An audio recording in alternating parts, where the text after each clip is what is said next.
19h. Yorana, merci d'être avec nous. Voici les titres de ce journal.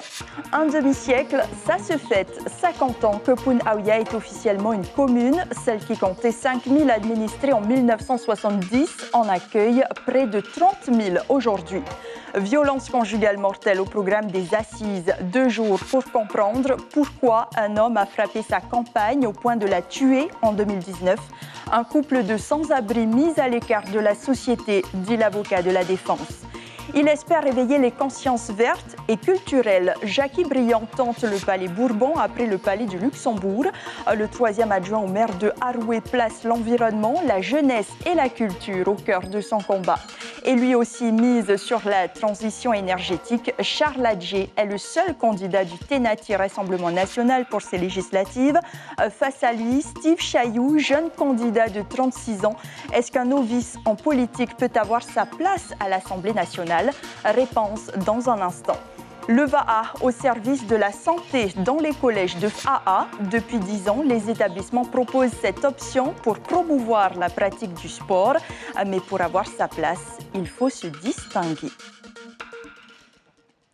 5 décennies après être officiellement devenue commune, Poun Aouia était en fête aujourd'hui. Un petit instant nostalgique pour se rappeler les grands projets déjà réalisés comme les tout premiers équipements de Polynésie en matière d'assainissement ou encore le premier centre commercial du pays. Mais il y a surtout les employés de l'époque qui n'ont rien oublié. Natacha Silagi, Rowan Potour. Floria et Edwina ont tout connu. Le tout début de la mairie dans les années 70 et son évolution jusqu'en 2010. Au départ, pas d'ordinateur pour les secrétaires qui faisaient tout à la main. Bonne journée. On était plutôt polyvalents à cette époque parce qu'il n'y avait que 2 secrétaires. Voilà. Et en plus, on n'était pas vite payés aussi. Voilà. Je crois que c'était 5 mois après ou 6 mois après. On était payés. Voilà. Et à l'époque, le salaire, on touchait combien? 15 000. C'était beaucoup, hein. À mi-temps, c'est ça hein? Non, on ne faisait pas la journée continue. C'est pas la journée continue, c'est 7h30, 11h30 et on reprenait à 1h30 jusqu'à 4h. Voilà. Les officiels sont là pour les 50 ans d'une commune qui s'est bien développée. La première à recevoir l'aide européenne dans les années 80. Les élus de l'époque s'en souviennent, Poun Aouia était autonome et beaucoup moins habité. Nous avons été, nous, élus avec 600 voix. Maintenant, pour être élu, il faut avoir 6 000 voix. Donc cela veut dire que maintenant, nous avons plus de 20 000 électeurs. Donc ça s'est développé. Poun Aouia accueille aujourd'hui l'université, une zone industrielle, mais veut préserver son plateau des Orangers, symbole de la commune de la côte ouest. On a choisi bien sûr les pieds d'Oranger puisque c'est le symbole de la commune pour marquer tout le combat que nous menons actuellement depuis déjà nos ancêtres mais aussi l'équipe actuelle pour sauvegarder cet emblème de la commune qui se trouve dans le haut plateau de Tamanu. Le 17 mai 1972, Poun Aouia devient commune avec 5000 habitants. Elle en compte 30 000 aujourd'hui.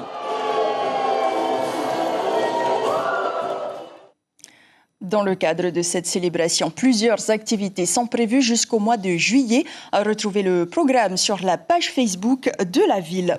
Cela fait 50 ans aussi que Tumar'ar Ayatea est devenue une commune. 50 ans d'histoire et de mémoire célébrés à Teveitoa par les élus, le personnel communal et les écoles. S'il a fallu 1 mois pour préparer les festivités, 1 an a été nécessaire pour retracer la biographie de cette ville où les dirigeants se sont succédés. Guillaume Tehuyotoa nous en dit plus au micro de Julien Vescovali. On demande des vrais noms des personnes qui sont situées à l'intérieur du conseil ou des chefs de district et revoir du début de 1888 la première chefesse qui s'appelle Mianvene à Hiomé, qui a été déportée en même temps avec Taraupo sur la Calédonie.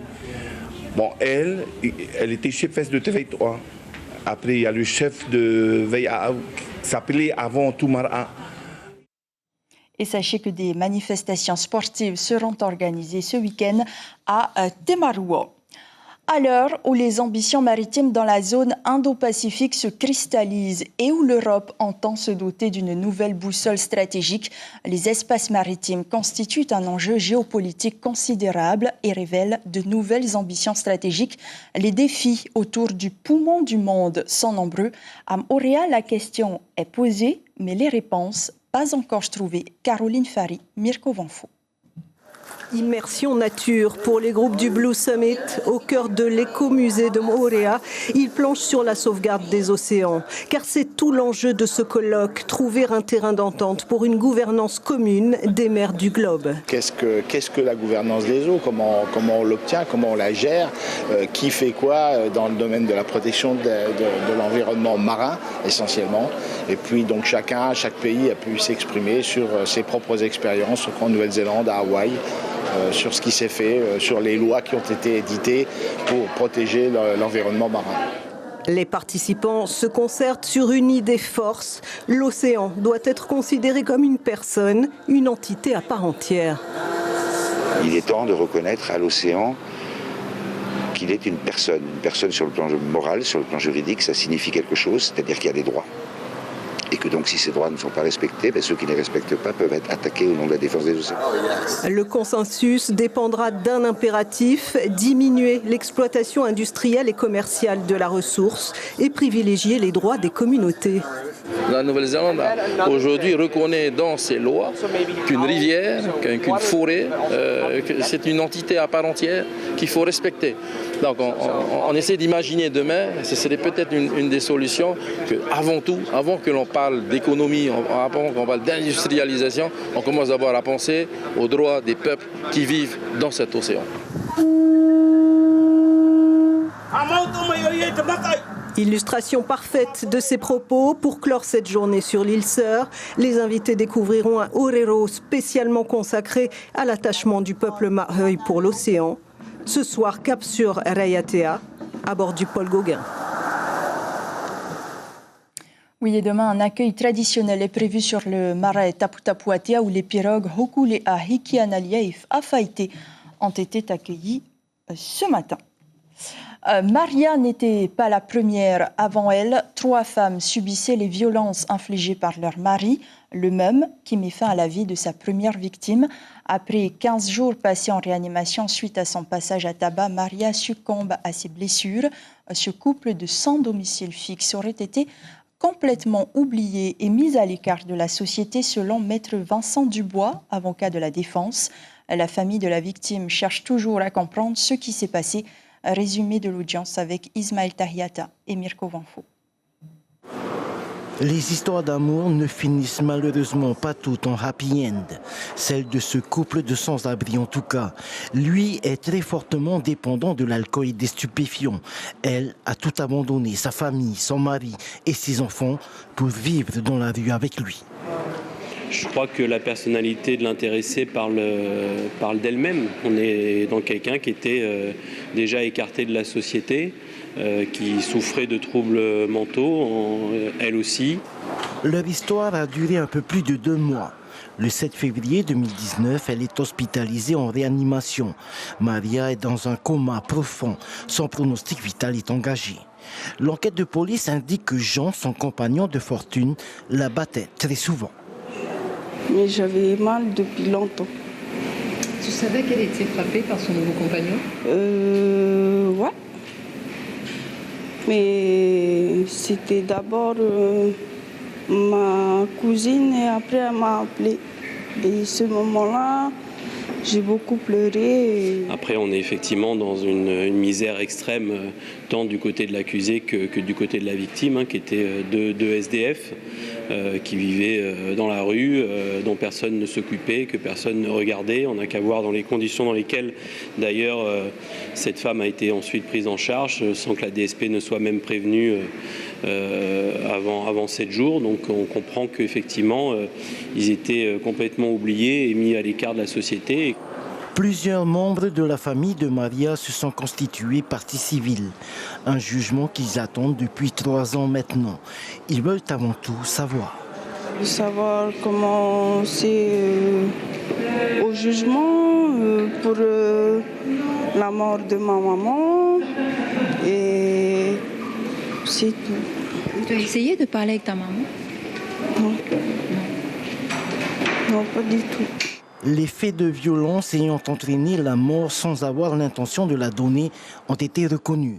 Jean risque jusqu'à 30 ans de réclusion criminelle.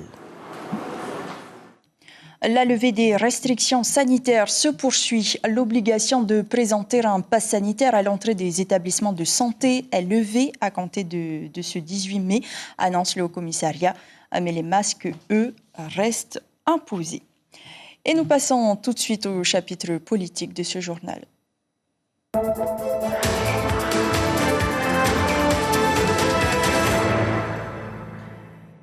Il est un fervent défenseur de l'environnement. Jackie Briand veut porter ses ambitions à l'Assemblée nationale.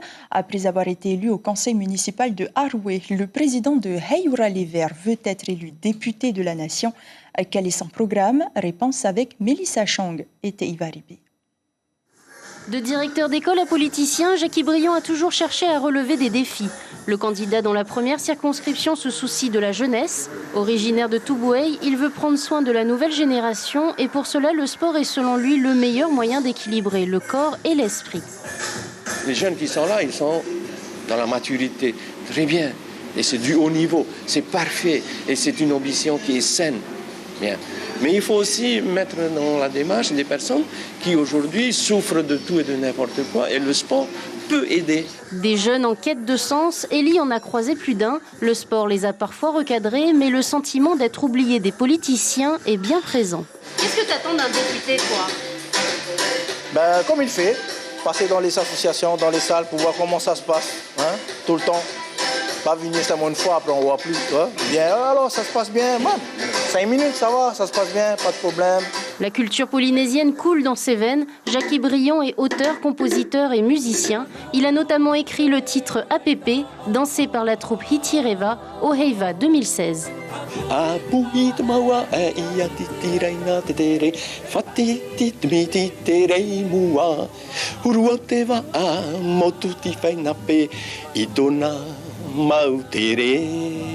Avec Jackie, c'est vraiment cette transmission des savoir-faire, de la mémoire surtout. Et en plus du réo, qu'il maîtrise très très bien, c'est vraiment les histoires, les légendes. Jackie Briand est aussi le président du parti Heyoura les Verts. Pour lui, l'environnement doit être au cœur des préoccupations politiques. On partage un certain nombre d'orientations, à savoir l'utilisation du renouvelable. Dans ce renouvelable-là, nous avons un atout, c'est cette fraîcheur qui est à l'extérieur de notre récif et qui doit être la source de la production d'une énergie qu'on appelle l'énergie thermique des mers. Transition énergétique et prise en charge des victimes des essais nucléaires sont les deux grands axes de son programme.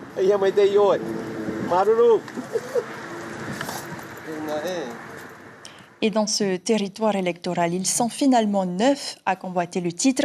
S'ajoutent à cette liste Laurence Piercy et Willy Cadousto. Face à eux, Jackie Briand, donc Temat Elugaïk, Jean-Paul Théron, Tauhiti Nena, Félix Tokorani, Nicole Bouteau et Pascal Haïti. Ces deux dernières viendront défendre leur programme demain dans votre émission L'Invité Café. Et nous accueillons à présent notre premier invité, Charles Adje-Yorana. Ayata, bonsoir. Merci d'être sur Polynésie la première ce soir. Alors, les grandes lignes de votre programme, ce sont les projets de Marine Le Pen pour la présidentielle. C'est presque du copier-coller. Est-ce qu'on est dans la course aux législatives ou à la présidentielle? C'est toujours dans le prolongement. Merci Ayata. Avant de répondre à cette question, j'aimerais saluer tous les électeurs justement de Marine Le Pen qui ont voté en masse aux élections présidentielles et saluer en plus les Australes, puisque je m'y rendrai d'ici quelques semaines là-bas. Donc ce n'est pas, on n'a pas envie d'avoir un programme à part, c'est le prolongement de ce que Marine Le Pen a préconisé. Elle a un programme pour la Polynésie et nous avons ajouté quelques points en plus, mais on reste dans la ligne du Rassemblement national et elle a un véritable programme pour les Polynésiens. Et est-ce que cela est cohérent selon vous, dans cette élection législative, d'avoir le même programme quasiment que Marine Le Pen? Bien entendu. nous allons peut-être aborder quelques points, par exemple, comme la reconnaissance du fait nucléaire qui, à mon sens, a déjà été fait. Maintenant, j'ai une petite inquiétude pour cette population de Polynésie qui souffre dans sa chair et nous aimerions que soient indemnisées les victimes des essais nucléaires, en plus qu'on rembourse à la caisse de la CPS les dépenses engagées par la CPS à propos des maladies radio-induites. Et nous avons également un projet qui donne des emplois, comme la défiscalisation des grands projets des sociétés, des grands projets touristiques, les grands projets des maisons sociales, des logements intermédiaires, étudiés ici, puis validés par le DICP, puis transmis à Bercy pour l'agrément. Et il y a aussi quelque chose que je porterai, la voix des Polynésiens, notamment les étudiants à Paris. Pourquoi ne pas allouer une allocation aux étudiants de 1 000 € qui correspond à 120 000 francs? Alors justement, comment est-ce que cela va se traduire? Parce que aux étudiants d'outre-mer, cela ne concerne pas uniquement les étudiants de Polynésie. Bien sûr, parce que des autres bénéficient. Les étudiants polynésiens à qui je demanderai aussi à l'Assemblée nationale d'avoir un accès prioritaire au logement des étudiants. Jusqu'à présent, les étudiants, ils font des prêts d'études que les parents remboursent et que les étudiants eux-mêmes reviennent ici quand ils ont terminé le travail. Il y a également la mutabilité des communes. Ce sont des choses que je présenterai à l'Assemblée nationale. Ça n'est pas du tout différent c'est dans le prolongement du programme de Marine Le Pen. Au total, donc 14 priorités pour le quinquennat, dont une aide spécifique pour la prise en charge des frais. Pour celui ou celle qui accompagne les malades, vous voulez aussi supprimer définitivement le pass vaccinal. Est-ce que ce n'est pas de la démagogie, Charles? Non, pas du tout. Je crois que nous voyons aujourd'hui que nous sommes dans cette logique des choses qui arrivent aujourd'hui. Et je crois qu'on a l'impression que c'était un peu prémonitoire, justement, la suppression du pass vaccinal. Qu'est-ce qu'on voit aujourd'hui? D'ailleurs, on vient de l'entendre aujourd'hui. Il y a cependant un point concernant la transition, et nous sommes en plein là-dedans. Je disais tantôt en tahitien qu'il y a une souffrance de cette Polynésie qui souffre dans leur chair. Nous avons vu les assises sur la santé, les assises sur le Blue Climate Summit. Moi, je voulais m'adresser aux électeurs aujourd'hui et je voulais adresser une petite phrase à la communauté chinoise en disant que Xiangai, Pin Shika Hao, Taipa Tocha Gardeu. Merci. Votez pour moi, pour le bel avenir de notre Polynésie française. Merci. Et merci à tous. Merci beaucoup, Charles Adjé, d'avoir été notre invité ce soir. Donc, nous aurons l'occasion de vous revoir dans nos débats, notamment. Dans un peu plus de 15 jours, les Polynésiens retourneront aux urnes.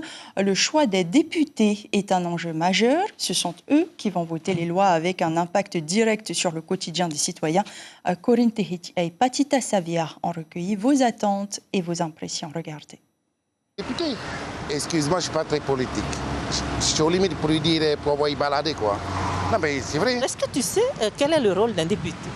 Alors, c'est quelqu'un qui fait passer des lois, qui va promouvoir une idée ou une fonction par rapport à nos idées, en fait. Quelle doit être la priorité pour un député polynésien? Alors, aujourd'hui, c'est d'abord, bien sûr, l'environnement. Puisque c'est vrai qu'aujourd'hui, nous sommes amenés, dans les années à venir, on risque d'avoir de gros problèmes, surtout climatiques. Et puis aussi la défense des droits des femmes. En tant qu'entrepreneur, je pense que pour l'instant, le plus important, sachant que moi, j'ai beaucoup de marchandises qui viennent de l'extérieur, ce serait pourquoi pas faire quelque chose sur le coût des transports terrestres, en particulier plutôt les transports maritimes, parce que j'ai quand même pas mal de marchandises qui viennent des États-Unis, par exemple, ou même de Chine, qui viennent par bateau. Et effectivement, là, avec la crise, tout ça qu'il y a eu, tout ça, c'est vrai que les prix ont eu tendance un petit peu à augmenter, les coûts du monde ont eu tendance à augmenter, et ce qui rejaillit un peu sur mes coûts à moi, quoi.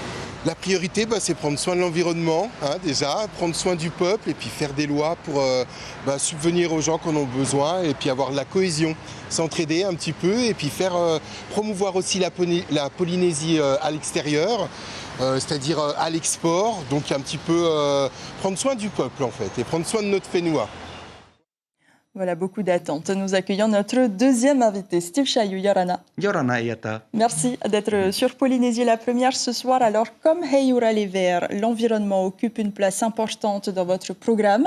Cela n'a pas toujours été le cas au Tavini Huir Atira. Est-ce que vous ne profitez pas un petit peu du mouvement écologiste qui s'est créé depuis quelques années ? Alors, il faut savoir que le Tavini Huir Atira, dès le début de sa création, a toujours été un parti qui luttait contre les essais nucléaires. Et donc, on ne peut pas dissocier le combat des essais contre les essais nucléaires du combat pour la protection de l'environnement. C'est bien là le sens de notre combat depuis le début de sa fondation, c'est-à-dire évidemment le nucléaire, mais qui sous-tend évidemment la problématique écologique. On ne peut pas dissocier les deux et donc forcément, quand on est quelqu'un d'antinucléaire, on est aussi quelqu'un qui veut promouvoir la protection de notre environnement. Et lutter contre le changement climatique. Vous vous battez aussi contre ce que vous appelez un système colonial, mais se présenter à une élection nationale, est-ce que ce n'est pas justement embrasser le système ? Absolument pas, c'est justement... Pour l'instant, nous sommes encore des citoyens français et donc nous profitons de ce statut de citoyen français de pouvoir courir à toutes les élections que la Constitution française nous propose. Et donc, il ne s'agit pas d'être contre le système pour être contre le système, mais c'est de réussir par le système, à l'intérieur du système, d'essayer de le changer et surtout, effectivement, de se lever pour notre peuple. Et donc, en tant qu'indépendantiste, ce n'est pas du tout antinomique de participer aux élections démocratiques parce qu'en toute fin de compte, c'est le peuple qui vote et qui décide. Alors justement, vous allez siéger donc à l'Assemblée nationale dans la nouvelle Union populaire. Si vous vous retrouvez dans la minorité, comment est-ce que vous allez vous battre pour faire avancer ce dossier ? Parce que quand on fait partie de la minorité, on sait souvent qu'on n'est pas entendu. Disons que ça, c'est une façon de penser un peu occidentale, on va dire ça, les choses comme ça. Mais il y a eu des députés qui ont siégé dans l'opposition, dans la minorité, qui ont réussi à faire passer certains projets de loi. Je pense ici, je veux saluer de manière fair-play notre députée Nicole Sanquer, que je félicite évidemment. Elle était dans la minorité, elle a réussi à faire quelque chose et c'est très bien. Pareil pour Moïté Broderson également, qui s'est battu et qui s'est levé pour certaines problématiques. Et on voit très bien que l'on soit dans la majorité ou dans la minorité, l'important c'est de faire entendre notre voix et que notre voix puisse être entendue à Paris. Donc vous prônez aussi l'ouverture. Bien évidemment, on ne veut pas s'enfermer dans une espèce de communautarisme d'un parti politique, mais on ouvre, on veut s'ouvrir, on s'est toujours ouvert et c'est la raison même aussi de nos candidatures en tant que jeunes. 36 ans, j'ai 36 ans, Temata le gars qui a 21 ans, c'est bien le signe que le Tavini Huir Atira a un esprit d'ouverture et c'est le sens même de nos candidatures aujourd'hui. Justement, aujourd'hui, vous célébrez votre action de réinscription de la Polynésie sur la liste des pays à décoloniser de l'ONU. Est-ce qu'aujourd'hui, on n'a pas besoin d'être sûr d'avoir un partenariat avec un pays, une nation ? Est-ce qu'on n'a pas besoin d'être protégé à l'aube peut-être d'une guerre mondiale ? Disons que vouloir l'indépendance, ce n'est pas s'isoler du monde. Être indépendantiste, ce n'est pas non plus que se couper du monde. Et ça, ce sont des préjugés qui ont été formulés par les politiciens et qui sont bien ancrés dans notre population aujourd'hui. Être indépendantiste, c'est vouloir s'ouvrir au monde et donc de tisser des liens de partenariat avec les autres nations de l'ONU. Ils sont 193 à siéger aux Nations Unies et du fait de notre réinscription depuis 2013, cela nous donne l'opportunité et le droit de pouvoir éventuellement nous associer une fois que ce pays sera indépendant. Et c'est là peut-être la différence avec d'autres partis politiques où nous disons d'abord il faut accéder à sa pleine souveraineté et ensuite éventuellement faire et mettre en place des accords de coopération ou de partenariat avec telle nation, telle nation. Très rapidement, Steve Chayou, vous prônez l'intégrité des élus. Vous souhaitez qu'ils démissionnent en cas de condamnation.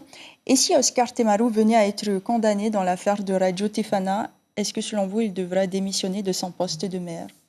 Là, je laisse le soin au président Oscar Temaru de se prononcer sur cette question qui lui est personnelle directement. Nous, notre posture au Tavini Huir Atira, et je pense qu'une majorité de notre population le pense également, on sait très bien que c'est une tentative de l'État colonial de venir déstabiliser le parti politique, ou en tout cas le leader indépendantiste Oscar Temaru. C'est encore une fois des façons de faire un peu scélérates qui viennent mettre le doigt sur des choses qui pour nous n'existent pas et qui viennent mettre à mal non seulement un mouvement démocratique, mais aussi l'expression de la voix d'un peuple au travers d'une radio ouverte à tous et qui n'est pas une radio politique comme on veut nous le faire croire. Merci beaucoup Steve Chayou d'avoir répondu à nos questions ce soir. Et dans cette circonscription, 10 candidats, à l'instar de nos invités Tati Salmon, Sandra Manouthei-Leviagami, Tepuarol Iter-Ithei, Pamela Otsenasek, Nicole Sanker et Jonathan Tariha. Et les candidatures d'Éric Zani et de Paul Bantour ont été validées par le Haut-Commissariat. Ce sont donc au total 27 candidats qui sont inscrits pour ces législatives 2022. Voilà qui referme cette rubrique.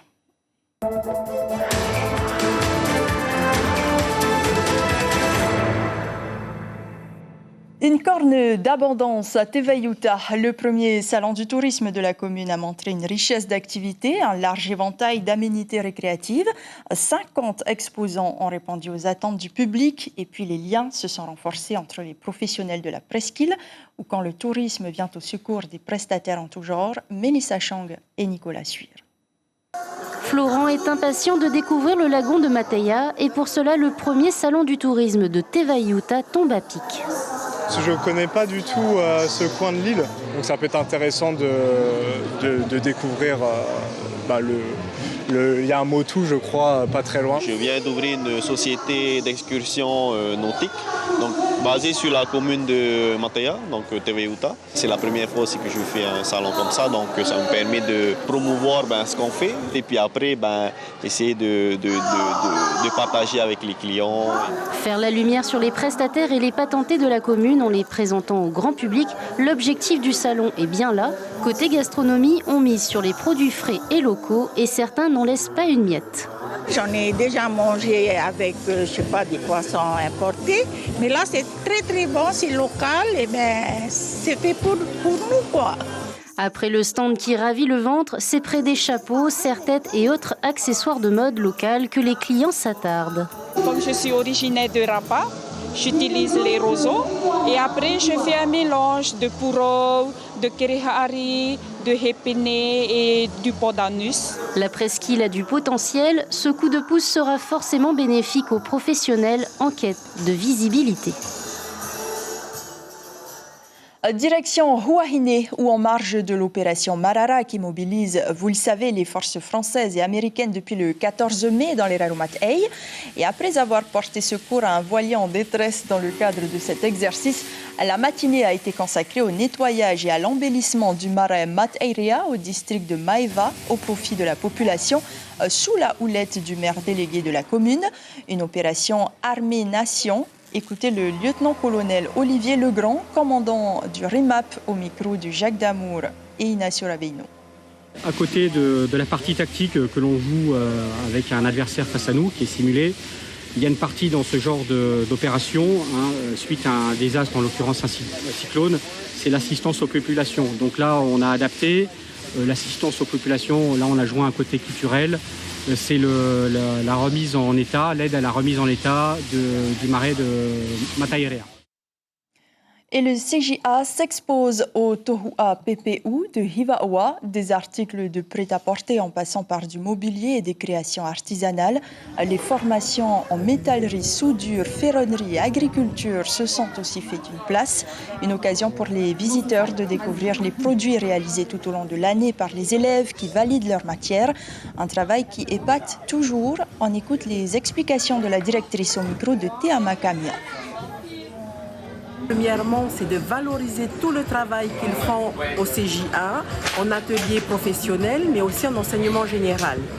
Et ensuite, deuxième chose, c'est de vendre leurs produits, puisque dans leurs compétences, dans leur référentiel de compétences, les élèves doivent acquérir des compétences de commercialisation. Donc aujourd'hui, le but, c'est d'aller à la rencontre du client, vendre leurs produits auprès du client. Et enfin, alors que 43% des élèves âgés de 13 à 17 ans sont en surpoids, l'option sport au collège est un atout pour lutter contre l'obésité. Pour intégrer la classe de VAA l'année prochaine, les élèves de CM2 doivent se soumettre à des tests d'aptitude physique.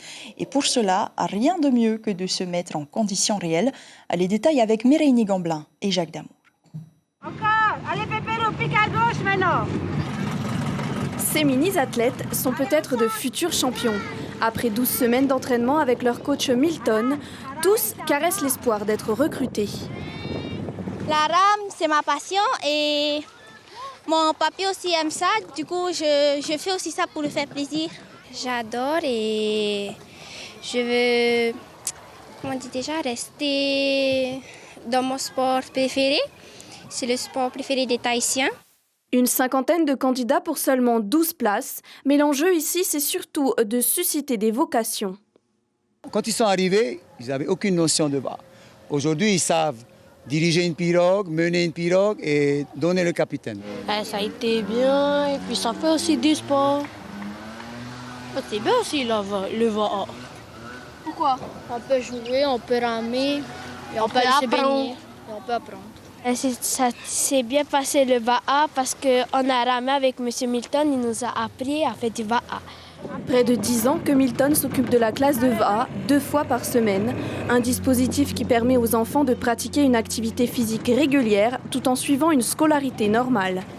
À travers le sport, on peut arriver à un très haut niveau dans la vie. L'idée, c'est en faire des meilleurs citoyens demain dans la vie et dans le sport. Voilà. C'est une fierté pour toi?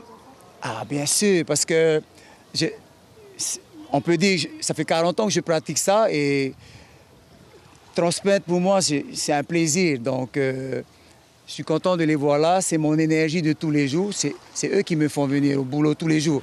Des mots qui devraient motiver les jeunes pour le challenge qui les attend. Ils doivent affronter les autres écoles lors de la Hevatamahoe en V12 le 16 juin prochain. L'information principale de ce journal, plusieurs villes célèbrent cette année leur jubilé. 50 ans que Punaauia est officiellement une commune de Polynésie. Pour marquer cette journée d'anniversaire, tous les anciens élus et agents ayant contribué à bâtir la ville d'aujourd'hui se sont réunis.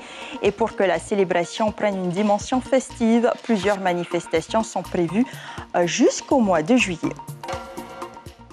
Tahiti Info fait sa une sur ce rapport de la Chambre territoriale des comptes avec ce titre « La perle de la Gabégie ». À suivre sur la première, votre série américaine SWAT, puis la suite de la comédie franco-belge Marguerite. Merci d'avoir suivi cette édition d'information. Hommage à cette danseuse pour la refermer. Tuhiti Te Amo s'en est allée brutalement à l'âge de 29 ans, plongeant ainsi le monde de la danse dans le deuil. Très belle nuit à vous, portez-vous bien et à demain.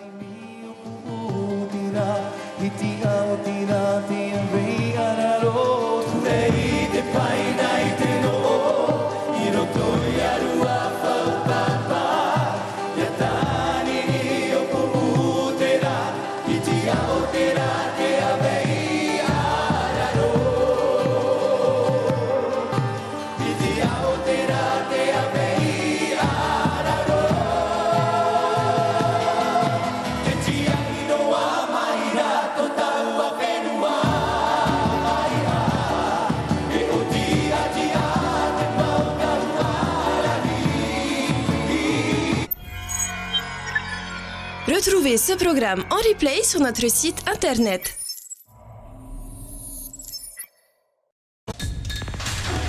L'information en continu sur Polynésie la première, internet et réseaux sociaux.